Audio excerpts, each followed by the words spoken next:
guys, Gio here. Welcome. It's been a while since the last episode.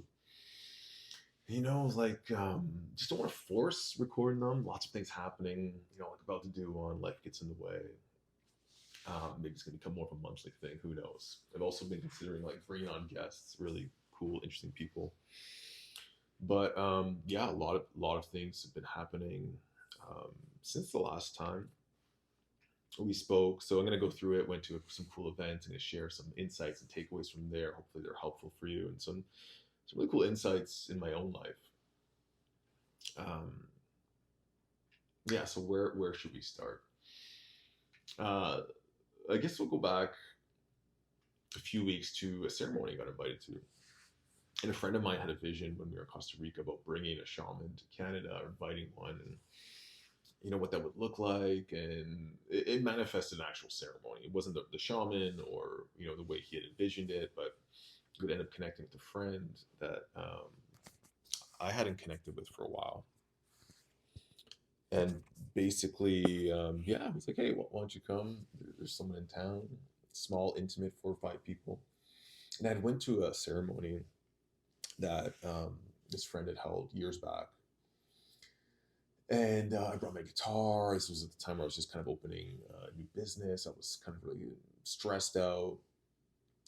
Elemental, the one that ended up shutting down this year. And I really wanted to play music in a ceremony because I always see these musicians and heard their stories and how powerful it was. Um, and on that first time, like I wasn't feeling it. I only drank 1 cup.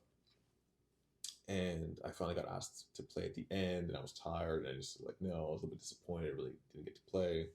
I had all these expectations pretty much. And so this time around, I was like, you know what? No expectations. I bring my guitar, and if they want me to play, fine. I have this music book where I kind of like need to read the music to play, and I've kind of trained myself to do that. And so, the ceremony starts, and I forget my lights to read the music. So okay, like it's a sign I'm not supposed to play tonight. And so, we play a few songs before the ceremony starts, and it's fun, and we get to jam. And I put it away, and this ceremony, it was Shipibo style, and they don't play any recorded music. I've been to a few of these before in the past. They're different, they're intense, but the idea behind it is like, yeah, the music, other music was created for a different time. In the ceremony, we create something that is exactly for this energy in this time right now. So we don't play recorded music. There's chanting and ikotos. Cool with that. Drink a cup, lay down, and nothing's really happening. And the guy said he'd made it himself. He went down to Peru and studied with some shamans. And as I'm not feeling anything, I'm like, this, the doubt starts coming. This guy really know what he's doing. Did he make it properly? Blah blah blah. And so then he asked me after the second cup, he's like, hey man, play a song. I'm like, sure, okay. So I light some candles. I can see just enough. I play a song or two. Don't want to really impose too much. I feel okay. That's good. Put it down. A little bit of time goes by. It's like, hey, if you want, play another few songs. So I get some more candles or relight the candles and start playing. And as I'm playing the 1 song, 2 songs, the candles just their little tea lights. They start dying out. I take it as a sign. Okay, like that's enough. Maybe I'm not supposed to play anymore. So then it's pitch black, and I'm just laying there, and I can't see my book, so I can't really sing the songs, and I don't really feel so comfortable. And so I just grab my guitar and just start playing. And all of a sudden, like I really start feeling the medicine. And I'm just playing a song, playing some chords, some notes, just kind of like in the dark. And all of a sudden, it like, I start singing. It just pushes me to sing this song that I probably knew the best out of all the songs, only 4 chords. And this freaking voice comes out of nowhere. It was the most liberating song I'd ever sung. I'd sung the song a million times, but this time was completely different. And it was showing me how to like really let go of the mind, where when I'm reading the music, I'm always kind of still like in my head a little bit trying to focus. It was showing me how when you just let go and play, it can come from a completely different space. And when I was done that song, the guy who was leading the ceremony said that Om Namah Shivaya, and then this other song that I'd played 100 times, I started playing that one, and I kind of knew it, and singing and playing, and just really let go completely.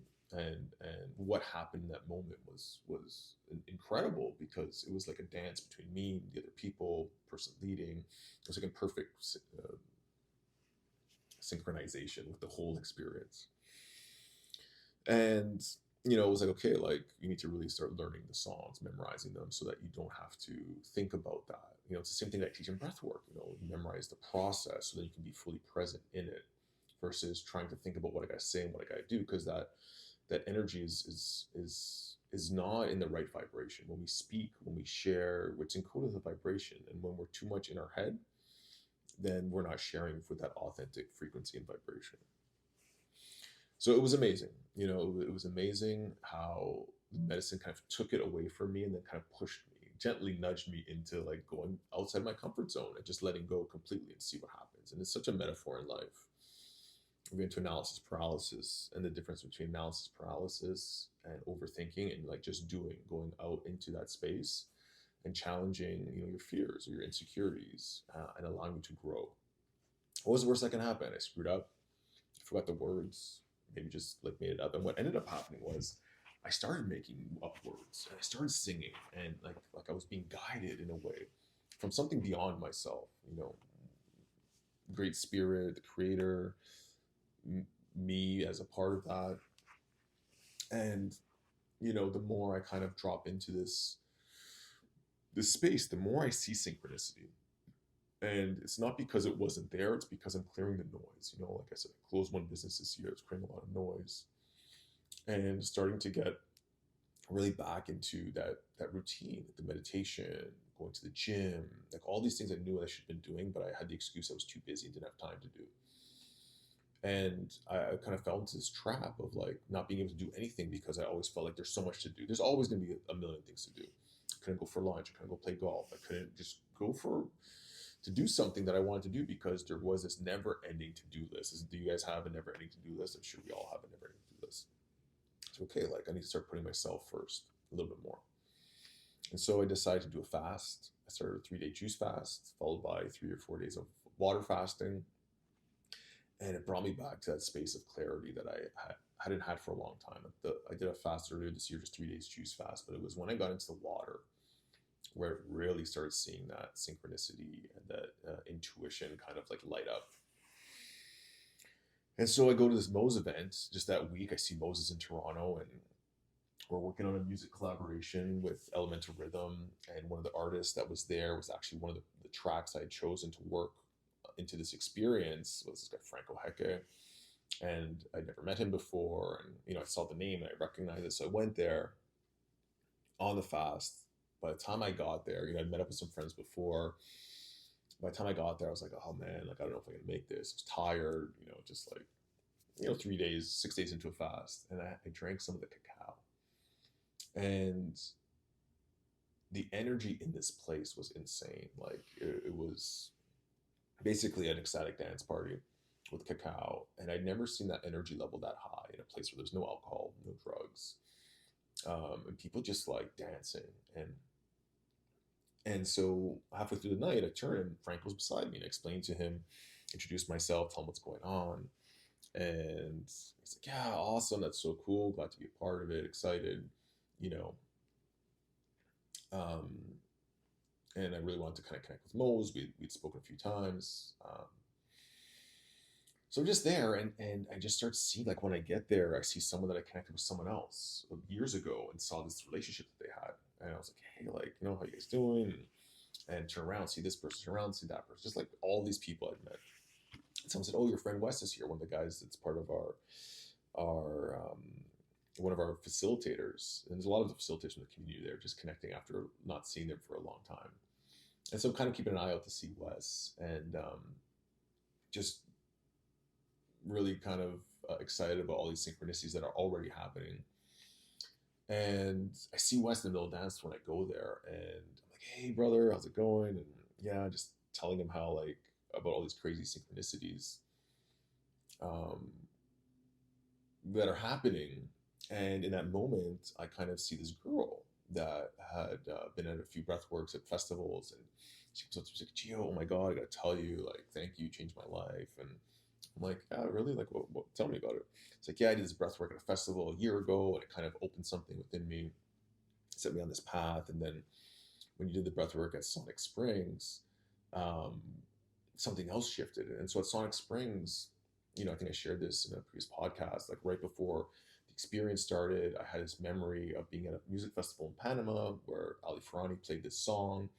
And I was like, okay, put this song in. Something told me just put this song in. Put the song in. The song was actually a remix of this song from the 80s in Iran, which was a kids show. And her intention at that time was to connect with her mother because they left Iran abruptly because there's a lot of things going on. And she saw that as this bad experience, like, and had this hard relationship with her mom because of it, had this resentment. In the breathwork, she went back and I just kind of saw all of the amazing things from her childhood and kind of reconnected with that. She was crying in the experience. I saw that. She shared with me after.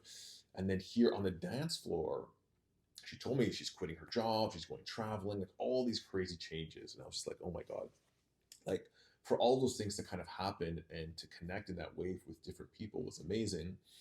And at that same moment, then I shared that, like perfect example of synchronicity with Wes. And it's like sometimes the universe will just wink at you and just say like, hey, like when do these synchronicities, it's like, hey, what are the chances? One in a bazillion, but like, hey, it happened.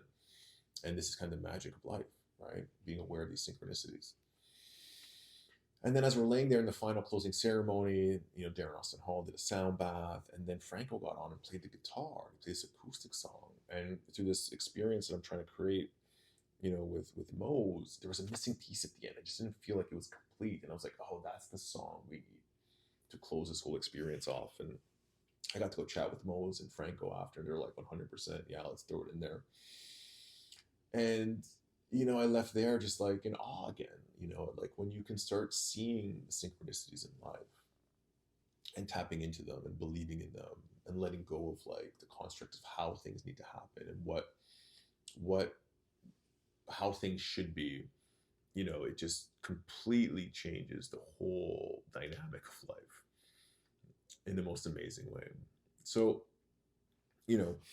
going from there, um, we had this man camp thing coming up, which I got invited to be a part of. 100 guys on in this 2-day retreat, and I've done some men's retreats before, so I'm really excited about that. Not sure how it's going to go. I want to bring this like experience that's completely different, really out there, really different, really kind of like pushing on people. And like I'd never done this before in this size. When I shared it with some of the organizers, I could see the hesitation, I could feel it. And then being unsure the first time, wanting to make sure. So I'm kind of in this space now where it's coming up this week. I'm not sure what I'm going to do yet. And I want to have a talk with them and just make sure, hey, like we're going outside the comfort zone here. It could be like a 15 out of 10.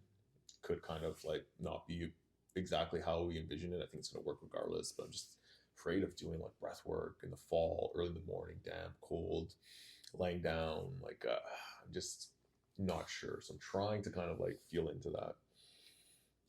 And I went to this event called Archangel event, which was put on by this guy named Giovanni Marsico. We have a really interesting synchronicity of how we linked up and a lot of people that were there. And I ended up sitting at this table with a guy named Jesse Elder, and he's like someone I've been following, interesting guy, does men's work coaching. Ended up sitting at lunch with him. Just I put my bag down again, like I sat down. He was there. It was another guy, Hal Elrod, which I didn't even know who he was at the time. It's an amazing talk. I would look up both these guys. Very inspirational. Hal like died a couple times. Ended up like changing his life, doing the most amazing things. Like a really inspirational guy. So anyways, I'm telling Jesse like, hey, we're kind of doing this thing. One of the organizers, Adam, was beside me, and I'm like, hey, like, what do you think? And he tells us the story of like how he brings guys into his experience. It's like right to the edge. Like I've heard of these like dig your own grave experiences where you dig a grave and you get buried in it. You got to stay there for like 30 minutes breathing through a straw. And I was like, wow, like that's something that's gonna like. He said people are different after that. There's a few other parts to it that maybe I'll save as a secret for now. And just these other kind of like really pushing guys to the edge. And sometimes my fear is with these men's retreats, it becomes like really imbalance. We talk about our feelings and emotions,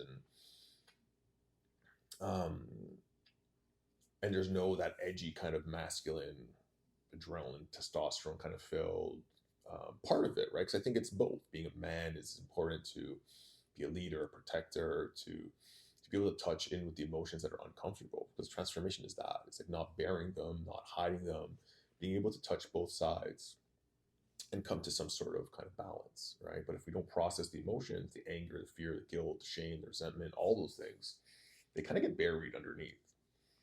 Um, and so, anyways, left kind of feeling unsure about what happens next, but I'm just trusting by the time we get there in a few days, it's going to be clear and it's going to go off without a hitch. So I'll update you on the next one, how Man Camp was, for those who are curious and interested. Um, and, like Archangel was amazing because you have all these speakers that have done amazing things. And, so many nuggets of wisdom as these people kind of came out. There's one guy called the Mentalist, blew my mind. Some of the things he was doing, um, can't even explain in words. How, like, one of them, he got the whole audience to start yelling out numbers, and he's like, "Okay, everyone get your calculator out, add them together." Someone's like 77 plus thing, and he gets someone to randomly hit some numbers on their phone. He adds that to the number we already got, and when you press equal sign, the number was 921 24230. I remember that because everyone's like, "Okay, so what?" He's like, "Yeah, September 21st, 2024 at 2:30 p.m." And I look at my my phone and it's 2:30 on the dot. How someone can do that totally blew my mind. But anyways, part of the realization this last week was I had this realization about myself and my role as like a founder and an entrepreneur. And sometimes, like, I ask that question, maybe I'm not a good entrepreneur. And some of the people are talking about that questioning in the talks. And what I think it's more about is like finding your strength. When you're starting a company, you got to wear all the hats. Um, but there are like four main kind of um, aspects, the archetypes to like having a successful startup, right? There's a visionary who's the creator, innovator, founder, CEO. They're creating the vision, um, risk taking, ability to see future opportunities, stuff like that. There's the executor, definitely like my weak point. The operator, like all the details, getting things done, pushing things forward, organization and execution skills. Then there's like the strategist and the analyst, which I feel like I fit into most. That like just looking at problems, trying to find out a solution, looking at things that are happening, and just trying to figure that out. I never forget um, this one podcast, Starting Greatness with Mike Maples. If you're an entrepreneur into that kind of stuff, like, definitely watch this, listen to this podcast. He shares a story about these guys that created this textbook rental company for college students, and because textbooks are so important and expensive, and after all of this like testing, going back and forth, at the same time Facebook Marketplace opened up, they felt like their business was over. you know they started seeing like all these people are going to their checkout like right to the last step, and they're falling off, and they did some studies, spoke to students, and they realized that most students thought there's a high likelihood they would drop the course. So if they rented the book for the whole semester, and they dropped the course, they wouldn't get their money back. In reality, it was only like 1 or 2% actually did that. So when they added one line on their landing page saying like, "Hey, like, you can fully get a full refund if you return your book within the first 10 days or something like that of the course," all of a sudden overnight that kind of took off. And I always remember that because as an analyst in these businesses, I'm really trying to figure out like what is the missing link. And the huge thing, that the line that came out in the Archangel was like, success in business is the ability to communicate better than anyone else. It's the clarity of the messaging, which is so important. We know what we have. I know the end product is so good in the breath work, in the personal development school. But if I can't clearly communicate that to someone to understand the outcome they're looking for, what the pain points they are, and how this is going to solve that, it's going to be hard to be profitable, to get people to actually see the value and want to give you money for that. And I look back at the businesses that didn't do well that I was in that I thought were great ideas. I was great at analysis, but I didn't have that driving force. And speaking to my partner Thais, she's a driver. She like just pushes things, makes it happen, like never kind of lets her foot off the gas. But when I met her, like, she was working 80 hours a week, and like her her strategy was kind of like off a little bit. And so it's finding the people that balance out these different archetypes and strategies. The last one of the four is the connector, the networker.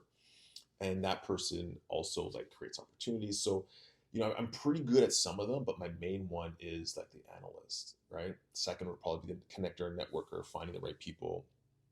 And then lowest was executor. And then third one would be like visionary, creator, innovator. Because there's still always some doubt because the analysis always takes over. Like, oh, is it not good enough? Or maybe I should do this. Maybe I should do that.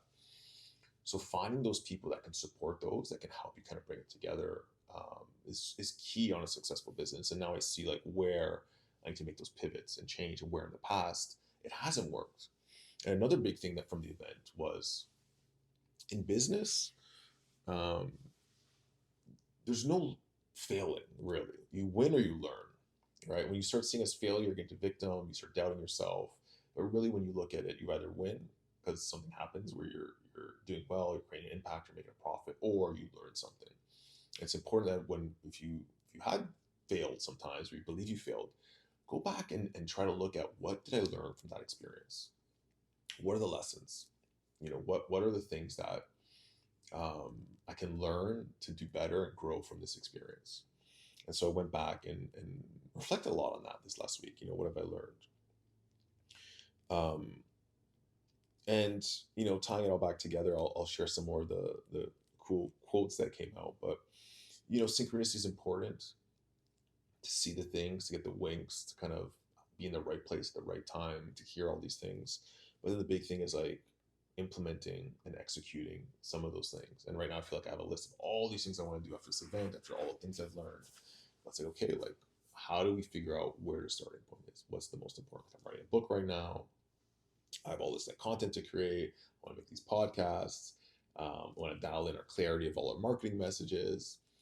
And it's just creating that space to kind of put the work in and pick, okay, like what are the outcomes that I want? And the way we do that is we look forward. We start thinking about, what do I want my life to be like in like a year from now? How do I want to feel in all the areas of life? And when we start getting clear on that, it gets easier to see how the things I'm working on now align with those goals as a means to get to those outcomes, right? So, if I want to reach more people in breath work, the book's going to help that. Sharing my story, being vulnerable, expressing all the things that I've seen and shared, and get people to see that outcome is possible within themselves, through becoming a breathwork facilitator, for example. So I'll just give a few more of the things that stood out. There's so many.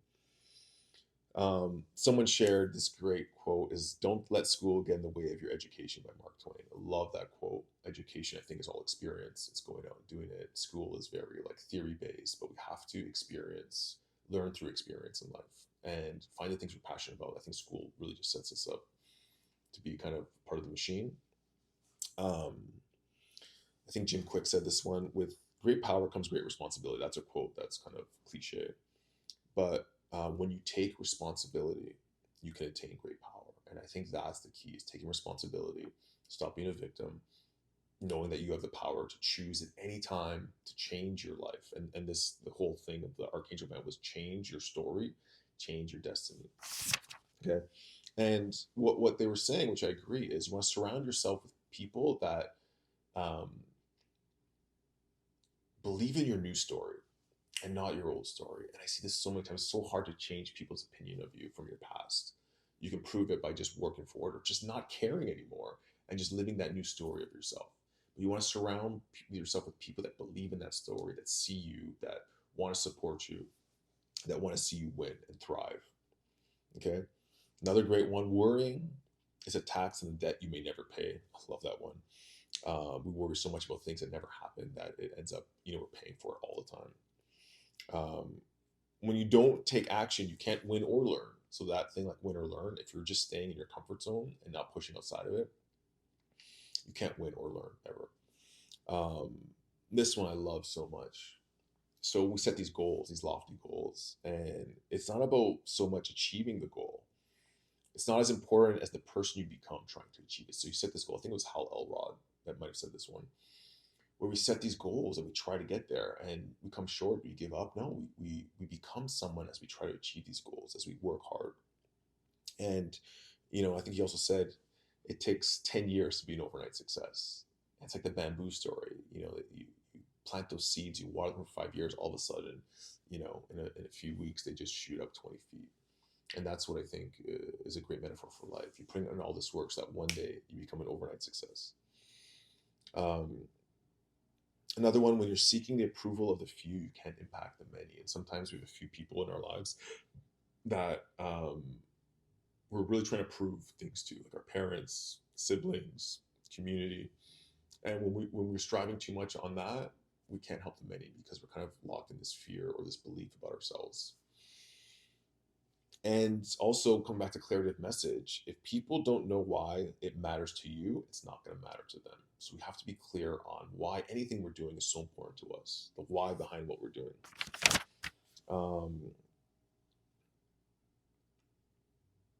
And yeah, those are the main takeaways. So I want to drop some of this, a little bit of storytelling, a little bit of tidbits to share with you. Hopefully, it something stood out and resonated. What's most important is take those things and contemplate on how you can embody them into yourself, into your being, and integrate them into your life. Some of the lessons, whether it's reflection, whether it's taking action, but do something. Don't just sit back and wait.